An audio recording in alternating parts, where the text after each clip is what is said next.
The full life of Sheev Palpatine can be traced from his early childhood on Naboo and training under Darth Plagueis to his rise to political power as Chancellor of the Galactic Republic and finally his reign as Emperor of the Galaxy. After this video, you will truly understand the Darth Sidious character, including many obscure elements of his life, from his secret relationship with Sly Moore to his day-to-day life as the Emperor. For this video, I will be using the canon versions of Palpatine's life with inclusions of Legends material that actually expand his story.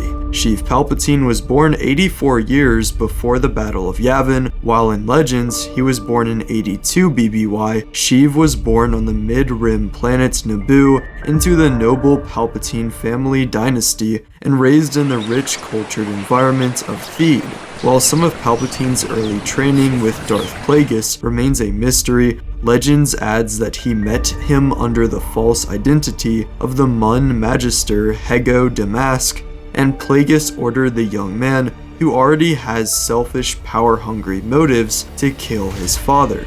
And so it was done. While training with Plagueis, Sidious was taught that 2 Sith were required for their perilous machinations, so if they worked together in accordance to Darth Bane's rule of 2, they would succeed in acquiring the ability to harness the full power of the dark side and rule immortal for 10,000 years. Sidious was eventually made aware of Plagueis' ability to manipulate the midichlorians to create life, which his master employed to prevent the people he cared for from dying. Plagueis discovered a form of immortality through transference, a force power that allows the user to transfer their spirit and consciousness to another body, essentially using bodies as vessels, and this will actually tie into Palpatine's life later down the road, and by life, I mean afterlife. While in the canon timeline we know little of the fate of Palpatine's father and family from Legends, we know that after a verbal altercation between Kosinga Palpatine and his son Sheev, where his father told him he had wanted him dead from the start, Palpatine's repressed emotions came to the surface, and calling in the dark side, he slaughtered his entire family. Plagueis helped to erase all memory of these events from any record. This is one of the 10 crucial moments in Palpatine's life that we will be looking at throughout this video, which shaped the course of his domination of the galaxy to come. In the Legends timeline, Palpatine would undergo intense physical discipline on the frigid planet Mygeeto, where Darth Plagueis was from, where he would often be forced to recount the exact way he killed his family to remove any last bit of personal connection. Plagueis would meet his doom soon enough. While in our canon timeline, Plagueis would be killed years before the invasion of Naboo, while Darth Maul being an actual Sith apprentice to Darth Sidious. In the Legends timeline, he would die around the time of the invasion of Naboo, murdered in his sleep by Palpatine, which is our second major event in the life of Sidious, and which actually made Darth Maul no more than a Sith assassin in this timeline. And yet, looking at the revised timeline after the death of Plagueis, Sheev would travel to Dathomir to meet with Mother Talzin, considering her for his apprentice, but would ultimately decide on her child's son, much to the dismay of the powerful witch. Her son Maul would be taken as Palpatine's apprentice, who would be trained to be a merciless Jedi-killing machine that was taught the value of patience, which was just as crucial to the Sith plan to overthrow the Jedi as was their rage towards them. If Maul revealed himself too soon, this could initiate an investigation from the Jedi or other disastrous effects, which would tamper with Palpatine's plans. On the political side, in 65 BBY, he was part of the officials attending the opening ceremony of the Theed power generator, with attendees noting his interest in the complex's deep pit design. This is the same area Maul, Qui-Gon, and Obi-Wan would fight in over 30 years later. Sheev was further aided by his master, who arranged for him to be raised to the position of senator for his home world in the Galactic Republic Senate as part of the Naboo delegation, being elected in 52 BBY. He was followed by a grouping of aides who loyally followed him since his days on Naboo. He noticed the fervent bickering and corruption that mired the Republic, and he began to establish relations with those who would become his future collaborators, such as Wilhulf Tarkin, who eventually became one of the few people who called Palpatine by his first name, that being Sheev, of course. And Palpatine was introduced to Dooku in 42 BBY, who he managed to seduce to the dark side when Maul was still his apprentice, and who he turned into a true Sith after Dooku orchestrated the death of Jedi Master Sifo Dyas for the Sith cause of creating an army for the Jedi, to later betray them, and then Dooku erased the planets of these cloners, Kamino, from the Jedi archives, and by 32 BBY, Palpatine had begun sending hologram transmissions of his Sith persona to Newt Gunray, who he promised power and who climbed to the top of the Trade Federation, and working with Poggle the Lesser as well, Archduke of Geonosis, to craft a battle droid army for the Trade Federation founded on Geonosis. Sidious commanded Gunray to blockade and then invade the planet of Naboo, promising to do anything in his power to give more freedom to the Trade Federation's movements throughout the galaxy. Against his will, 2 Jedi Knights as ambassadors were sent for negotiations in Naboo, but Palpatine used this crisis as a representative of Naboo to show the bureaucracy and failings of the Senate, and despite being a close friend of Chancellor Valorum in the current Chancellor's eyes, Sheev went behind his back and influenced the Queen of Naboo to suggest a vote of no confidence in Chancellor Valorum, which paved the way to Palpatine becoming Chancellor of the Republic, which is our third of 10 major events. The invasion of Naboo was a complex scheme orchestrated with the singular goal of making Palpatine the Chancellor in charge of the Republic, and just that was achieved according to plan. Everything is going as planned. While Darth Maul would be seemingly killed on Naboo and would actually survive, that is a good story for another time. Palpatine would have a new apprentice in the form of Darth Tyrannus, or Count Dooku, and was also beginning to take interest and groom the young Anakin Skywalker, who was thought to be the prophesized chosen one of an immense force power and role of importance in the future of the galaxy.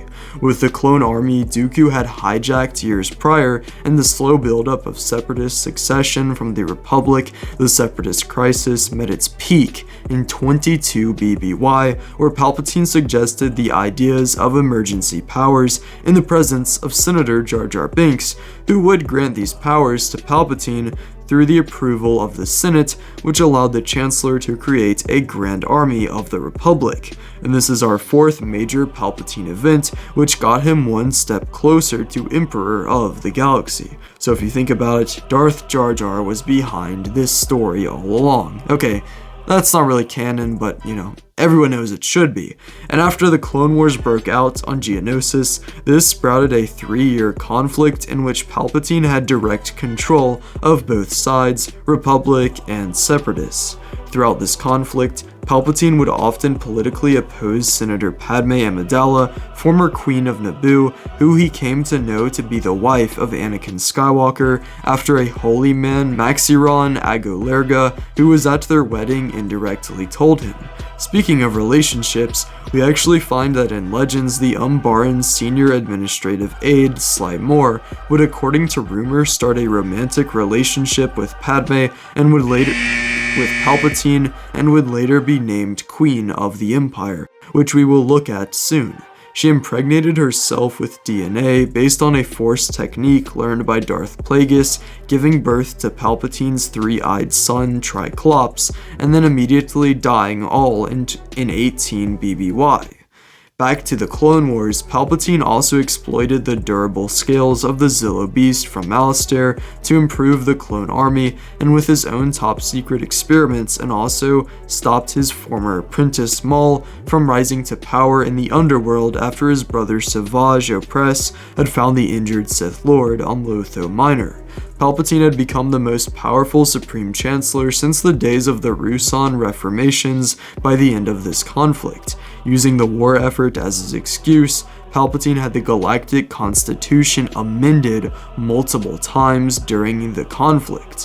One constitutional amendment, known as the Reflex Amendment, granted him near absolute power over military affairs, thereby allowing him to bypass the Senate in such decisions. I am the Senate. Towards the end of the war, Palpatine passed a constitutional amendment known as the Sector Governance Decree.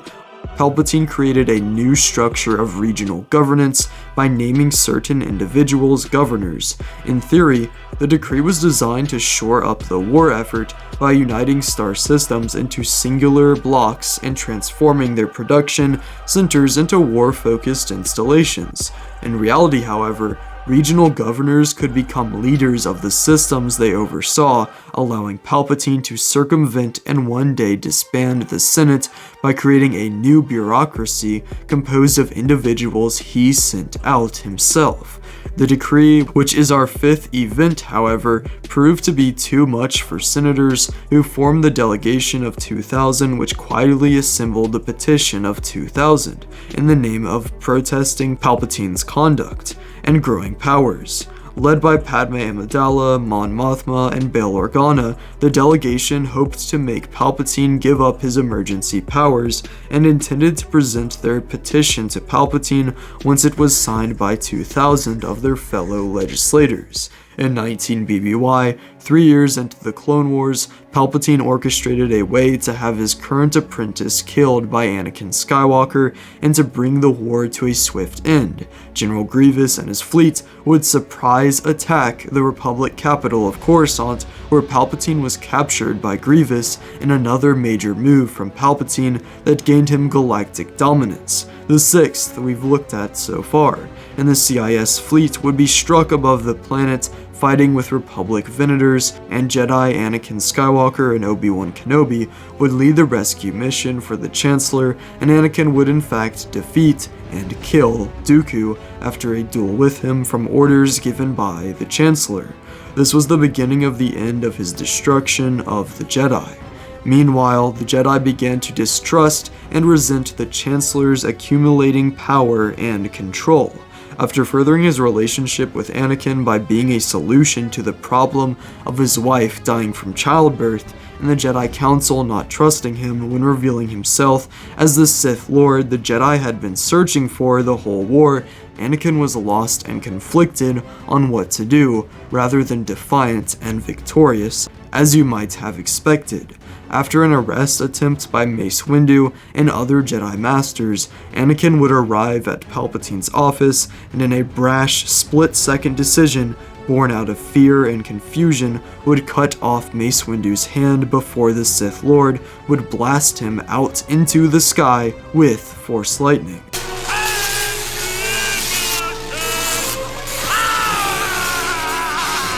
With this, Sidious deemed Anakin his new Sith apprentice, Darth Vader, promising to work with Anakin to discover the way to save Padme from death, making the defeat of Windu and the naming of Darth Vader our seventh major event.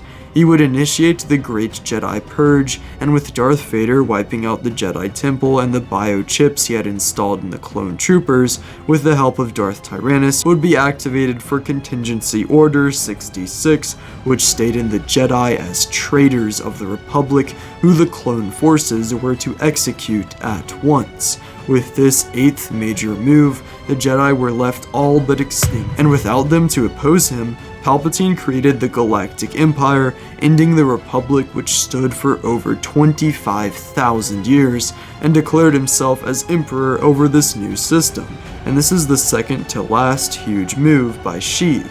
Meanwhile, Vader was sent to Mustafar to wipe out the Separatist leaders, and the droid forces were deactivated, effectively erasing the Confederacy of Independent Systems over the next few years.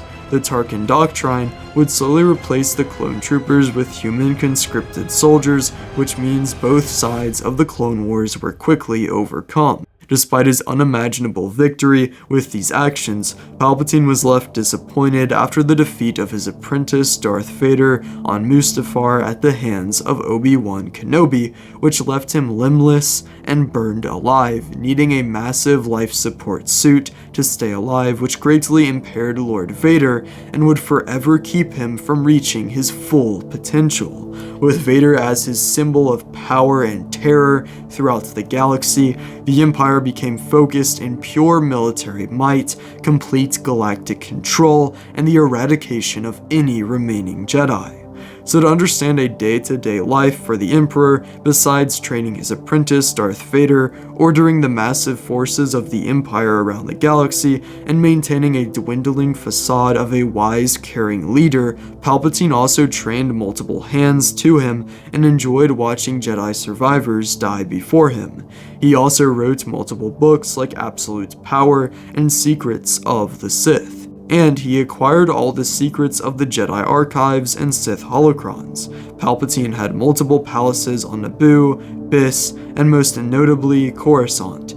Surprisingly, Palpatine didn't do normal old people things like mowing his lawn or playing bingo.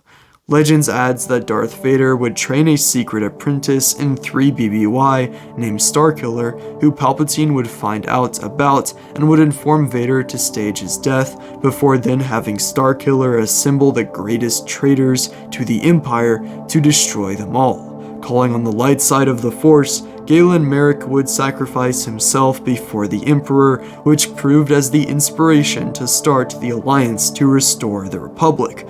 Obviously, this is not how simple the creation of the rebellion was in canon, as we see from shows like Andor. And with the growing Rebel Alliance, also the oppression of the Empire would grow from their new superweapon, the Death Star, and the dissolvement of the Imperial Senate, thus removing any and all traces of democracy left, making this the 10th and final step in Palpatine's climb to the supreme ruler of everyone and everything in the galaxy. However, the rebellion would miraculously destroy the Death Star, which would show that they could be a big threat to the Empire and that Palpatine was not unstoppable. 3 years after the Battle of Yavin, Emperor Palpatine sensed a disturbance in the Force. The son of Anakin Skywalker was alive and was growing in power. The Emperor then proceeded to state his desire for the elimination of this threat, yet Vader suggested that young Skywalker could become an ally. With calculated words of approval, the Emperor allowed his enforcer to pursue this possible asset. A year later in 4 ABY, the Emperor had a fully operational second Death Star at his command, which appeared to be incomplete, luring the rebel fleet with a piece of intel fed to them about a weakness for the station. Palpatine demonstrated the firing capabilities of the weapon, and after getting Luke Skywalker to duel and defeat his father, the young Jedi refused to kill him. The Emperor began to shoot Force lightning out of his fingertips at the boy. However, Darth Vader would pick up and throw the Emperor down the Death Star reactor shaft, ending his 88 years of evil, 86 years if it's in canon. And the second Death Star would be destroyed by the rebels, and this began a decline of the Galactic Empire, which would be defeated once and for all at the Battle of Jakku 5 years later in 9 ABY. But real quick, here's the Christian advice of this video. If you want to get back to the story of Palpatine, then you can skip to this time right here. Now before we start, I know some of you might be shocked, who are longtime viewers. What happened to my hair? Yeah, I buzzed it again.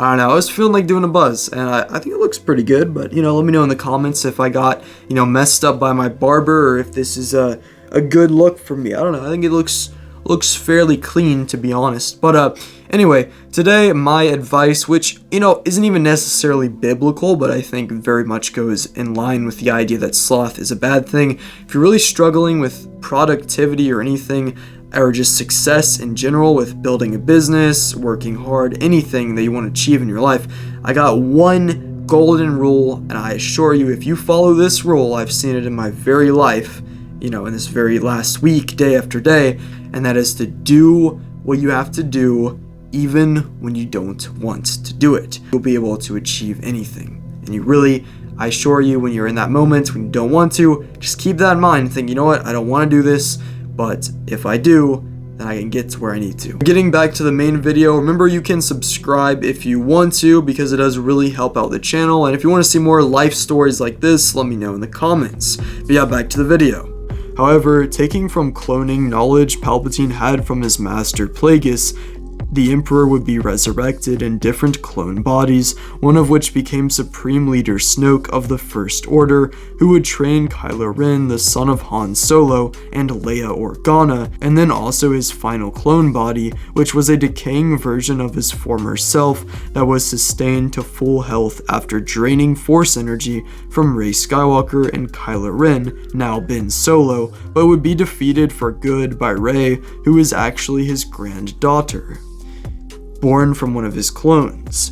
In Legends, Palpatine has a slightly different cloning run, where he transferred his spirit into a series of clone bodies stored on the hidden planet Biss. These clones, grown by the Dark Empire, allowed him to return in a younger, more powerful form, but they deteriorated rapidly due to the corrupting influence of the dark side. Palpatine's ultimate plan was to possess a powerful Force-sensitive body, eventually targeting Leia Organa's unborn son. His final resurrection attempt when his last clone body was destroyed, and with help from Luke Skywalker and Jedi allies, Palpatine's spirit was finally vanquished when a Jedi named Empatageos Brand sacrificed himself to prevent its return. When looking across Palpatine's life, we can see a genius master planner who toyed with every side of power in the galaxy to his liking to achieve all possible power to himself and the Sith. Regardless of how long it took, Palpatine made every move in his life with the knowledge that he would one day sit enthroned above the rest of the galaxy, and he gained more and more power until the curse of the Sith came back around, leading to his death. Well, all three of them.